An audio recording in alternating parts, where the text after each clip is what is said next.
Nabuwag ba ang Iglesia Katolika? Hindi, di ba? Bakit? Kasi ang Iglesia Katolika, hindi lang pinamumunuan ng mga papa, kardinal, obispo at pari.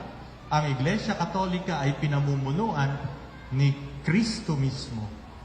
Kaya kahit ano gawin naming pagsira sa simbahang Katolika, hindi namin masisira. Bakit? Kay Kristo yan eh. Hindi naman sa amin yan. Ng Iglesia ni Kristo, ano nangyari? Nagka-issue sa pera. Ano nangyari? Protektahan ng protektahan. Bakit?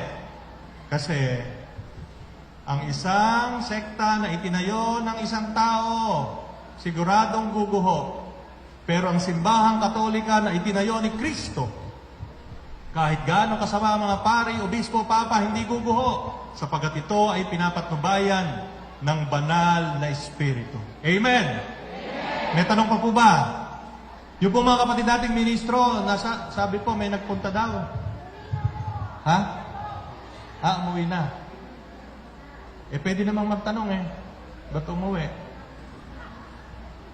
Meron po bang, may mga born again yata na pumunta daw? Baka po gusto nyong malinawan. Pero wag po kayo magtatanong tungkol sa born again kasi yung salitang born again, isa pong tema pa yon. Pag sinagot ko po yun ngayon, hanggang bukas na po tayo. Dito po muna tayo sa tema na to. Meron pa po ba? Doon po. Mike, please. Ano yan? Wireless.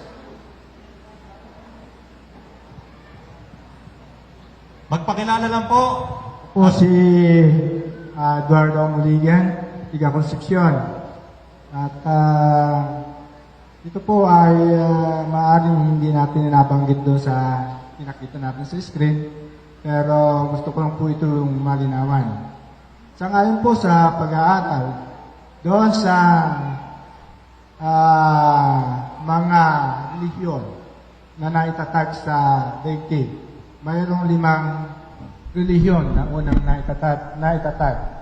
At dito po ang isa ay ang Kristyanismo, na kung saan nakabase ang paniniwala tungkol kay Jesucristo.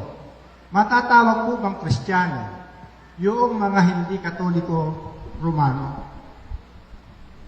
Matatawag po din po ba silang Kristiyano? Opo. Lahat po ng tao na naniniwala na si Kristo ay Diyos na totoo at taong totoo, sila po ay maaaring tawaging Kristiyano. Pero kapag ikaw ay hindi naniniwala na si Kristo ay Diyos na totoo at taong totoo, at para sa iyo si Kristo ay tao lang, at sinasabi mong Kristiyano ka, sinungaling ka. Ha? Sapagkat hindi mo maaaring sabihin na Kristiyano ka, sapagkat ang salitang Kristiyano ay nagmula sa pangalan ng ating Panginoon. Tinawag ng Kristiyano ang mga naunang tagasunod ni Kristo na mga Hudyo para bigyan diin ang kanilang pagsunod kay Kristo. At lahat ng sumunod kay Kristo, nung panahon pa ng mga apostol, naniniwala na si Kristo ay Diyos, hindi lang tao. Sa mga tuwid, kung ikaw ay sasabihin mo sa akin Kristiyano ka, pero hindi ka naniniwala na si Kristo ay Diyos, peki ka, sinungaling.